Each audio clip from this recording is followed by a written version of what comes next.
আসসালামু আলাইকুম এভরিওয়ান, কি অবস্থা, কেমন আছেন সবাই? আশা করি সবাই ভালো আছেন। আলহামদুলিল্লাহ, আমিও ভালো আছি।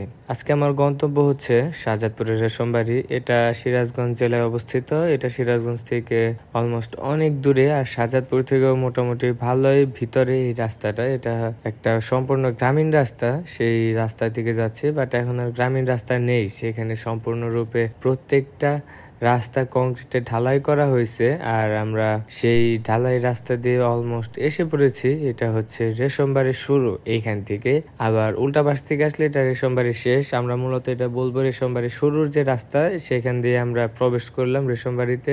এখন রেশমবাড়িতে আমরা ঢোকার পরে যা দেখলাম, এদিকে হচ্ছে দুই পাশে ধান ক্ষেত, আর আরেকটু পরে যখন আমরা সামনে চলে আসলাম রেশমবাড়িতে, সেখানে আসার পরে আমরা দেখলাম হাতের বামে ডানে সরিষা ফুল দেখা যাচ্ছে, আর হচ্ছে বেশিরভাগ ক্ষেত্রে দেখা যাচ্ছে গরুকে যেসব ঘাস খাওয়ানো হয়, দুধ, তারপরে তাদের মাংস বৃদ্ধির জন্য, সেই সব ঘাসগুলো এখানে প্রচুর পরিমাণে চাষ করা হচ্ছে। কারণ এই এলাকাতে প্রচুর পরিমাণে গরু দেখা যাচ্ছে, গরু, মহিষ ইত্যাদি। এখানে মানে মূলত এই গরু লালন পালন করে, আর প্রচুর পরিমাণে গরুর লালন পালন এখানে দেখা গেছে। আর দেখা যাচ্ছে এখানে মূলত তাদের আয়ের উৎস হচ্ছে এই গরুর দুধ বিক্রি করা।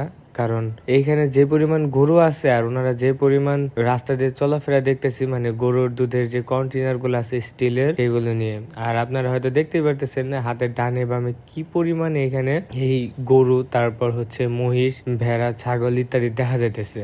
আর এইখানে আসার পর আমার একটা কথা মনে পড়ে গেল, সেটা হচ্ছে কিশোরগঞ্জ মিঠামইনের কথা। আমি যখন কিশোরগঞ্জ মিঠামইন গেছিলাম, তখন আমি এই টাইপের একটা ফিল পাইছিলাম। এই টাইপের ফিল বলতে, কিশোরগঞ্জ মিঠামইনের যে রাস্তাগুলো ছিল ভিতর দিয়ে, সেগুলো হচ্ছে তাদের যে ক্ষেতগুলা ছিল, সেই ক্ষেতের মাঝখান দিয়ে ছিল কংক্রিটের ঢালাই করা রাস্তা, একবারে সবুজ শ্যামল, চারিদিকে একবারে ফাঁকা ছিল, ধুধু ফাঁকা। আর এইখানে আসার পরে সেম আমি রাস্তাঘাট দেখতে পারলাম। আমার কাছে তাই মোটামুটি মনে হচ্ছে এটা কিশোরগঞ্জ মিঠামইনের মতো। এইখানেও যে এখানকার যে মানুষের জীবনযাপন, এইখানের মানুষের জীবনযাপন আমার চোখে যতটুকু মনে হলো, মোটামুটি কাছাকাছি মনে হলো। সেইখানে তারা নানা ধরনের পশু পাখি লালন পালন করতে আমি দেখছি, আর প্রচুর পরিমাণে সেইখানেও আমি শস্য ক্ষেত দেখছিলাম। এইখানেও সেম অবস্থা। সো এই কারণে আমার কাছে আসলে মনে হচ্ছে এটা মিঠামইনের কোনো প্রতিচ্ছবি হবে। মিঠামইনের আরেকটা ইন্টারেস্টিং ব্যাপার হচ্ছে, সেখানে মানুষজনের পরিমাণ খুব কম ছিল। এখানে মোটামুটি মানুষজনের পরিমাণ একটু বেশি। আর আমরা চেষ্টা করবো আজকে সম্পূর্ণ যে এই রেশমবাড়ির যে এরিয়াটা আছে, সম্পূর্ণ রেশমবাড়ি এরিয়া দিয়ে আমরা আজকে ঘোরাঘুরি করব। যেহেতু আমি লাইফে ফার্স্ট টাইম আসছি, বা পরবর্তীতে আসা হবে কিনা তাও জানি না, তাই চেষ্টা করব আমি এই রেশমবাড়ির সম্পূর্ণ যে এরিয়াটা আছে, সম্পূর্ণ এরিয়াটা ঘুরে দেখার জন্য, আর আপনাদের সাথে আমি শেয়ার করব। সো আমি মোটামুটি অলমোস্ট রেশমবাড়ির যে শুরু ছিল, যে দিক দিয়ে আমি এখানে প্রবেশ করেছিলাম, সেখান থেকে অলমোস্ট 5 থেকে 6 কিলোমিটার আমি ভিতরে চলে আসছি। আর যতই ভিতরে যাচ্ছি, ততই এইখানে সবুজের সমারোহ দেখতে পারতেছি, মানে প্রচুর পরিমাণে সবুজ। এইখানে দেখতে ভালোই লাগতেছিল, কারণ আমরা শহরে থাকি, এইখানে মোটামুটি এরকম সবুজ, চারিদিকে সবুজ কখনোই দেখা যায় না। সো এইখানে আসার পর আমাদের খুবই ভালো লাগতেছিল। আর একটু পরে পরে গরুর যে পাল বলে, মহিষের যে পাল, সেগুলো দেখতে পারতেছিলাম। আর এই রাস্তায় দেখা যাচ্ছে যানবাহনের সংখ্যা খুবই কম। আমি যতটুকু এখানে বাইক চালাইতেছি, আমি অনেকক্ষণ ধরে লক্ষ্য করলাম এইখানে ওইভাবে কোনো সিএনজি বা ব্যাটারি চালিত অটো রিক্সা নাই। এখানে পায়ে চালিত যেসব ভ্যানগুলো আছে, রিক্সাগুলো আছে, সেগুলো দেখা যাইতেছে। সামনে আরেকটু পরে যাওয়ার পরে এখানে দেখতে পাইতেছি হচ্ছে সরিষা ক্ষেত প্রচুর পরিমাণে। আর আমার হাতের বামে যে স্পটটা দেখা যাচ্ছে, সেটা হচ্ছে এখানে আশেপাশের যত খামারিরা আছে, ওরা ওদের গরুর যে দুধগুলো আছে এখানে নিয়ে আসে, এখানে এসে ওরা বিক্রি করে দেন, এগুলো শহরে চলে যায়, বা এইখানে অনেক বড় বড় দুধের যে কোম্পানিগুলো আছে, মিল্ক ভিটা ইত্যাদি ইত্যাদি, সেখানে যে সেল করে, সেইখান থেকে সারা বাংলাদেশে ছড়িয়ে যাচ্ছে এইসব দুধ। আর আমরা এইসব মানসম্মত পুষ্টিকর দুধ খেতে পারতেছি।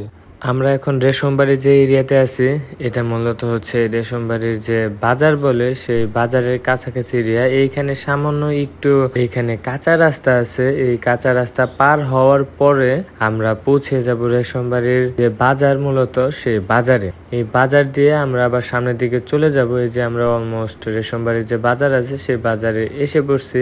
এইখানে মসজিদ আছে, এইখানে অনেক বাড়িঘরও আছে। বাজারটা সেরকম বড় না আমাদের শহরের মতো, কিন্তু ছোটখাটো বাজার। আর আপনারা দেখতে পারতেছেন এইখানে যে সবার হাতে দুধের যে স্টিলের কন্টেনার, সেই কন্টেনার, এইখানে দুধ বেচা কিনা হয়ে থাকে। এই যে হাতের ডানে বামে সব দিকে দেখা যাচ্ছে এইগুলো। আর এই বাজার আমরা অলমোস্ট পার হয়ে গেছি। দেন আমরা এখানে দুইটা রাস্তা আছে, হাতের বামে এবং ডানে। আমরা ডানের রাস্তা দিয়ে সামনের দিকে এগিয়ে যাচ্ছি। এদিকে যে আমরা সামনে শর্ট একটা ব্রেক দিব, দেন এইখানকার যে পরিবেশটা আছে সেখানে আমরা একটু হাঁটাহাঁটি করব। হাঁটাহাঁটি করে দেন আমরা বাসায় চলে যাব। সো এইখানে আমরা একটু বাইকটা ব্রেক দিব। সো তখন বলছিলাম আমি রেশমবাড়ি আসব। আমি সিরাজগঞ্জ শাহজাদপুরের রেশমবাড়িতে আইসা পড়ছি। এটা অনেক প্রত্যন্ত একটা অঞ্চল। এখানে আসার পর আমার লাস্ট ইয়ার মিঠামইন ট্যুরের কথা মনে হয়েছে। আমি যখন মিঠামইন গেছিলাম এইরকম একটা ভাইব ছিল ওইখানে। চারিদিকে শুধু ফাঁকা জায়গা ছিল, আর ওইখানে ছিল হচ্ছে আপনার হাঁস, তারপর মুরগি, এত গরু ছিল না। বাট এইখানে আমি আসার পরে দেখতে পাচ্ছি যে পরিমাণ মানে গরু ছাগল দিয়ে এখানে ভরা। আমি আগে যে সাইডটার মধ্যে প্রথমে গেছিলাম ওই সাইডটার মধ্যে ছিল আপনার হচ্ছে ওই ছাগল ছিল, ভেড়া ছিল। আর এখন যে সাইডে এসে পড়ছি ভিতরের দিকে একটু, এইখানে আছে আপনার গরু, গাভী, এগুলা। আর প্রত্যেকটা জায়গার মধ্যে আমি দেখছি রাস্তার সাইড দিয়ে দুই পাশে ওইখানে ছোট ছোট স্টলের মতো করা আছে। সেই স্টলগুলোর ভিতরে আপনার ওই আশেপাশে সব মানুষ দুধ নিয়ে আসতেছে, দেন সেই দুধগুলা বিক্রি করতেছে। ওনারা নাকি সেগুলো শহরের দিকে নিয়ে যায়। আর এইখানে যে গরুগুলো আছে এই গরুর মালিকরা ওনারা জানাইলো আমারে, হুট করে যদি আপনারা এখানে আসেন আপনারা একটু বিব্রত হবেন আর ভয় পাবেন। কজ এখানে যে গরুগুলা রাখা আছে এই গরুগুলা কোনোটাই বাঁধা না, সবগুলো খোলা অবস্থায় আছে।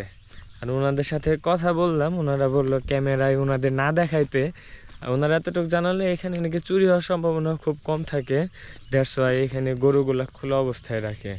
সো একটু ভয় পাবেন, গরুগুলা দৌড় দিয়ে কাছে এসে পড়ে।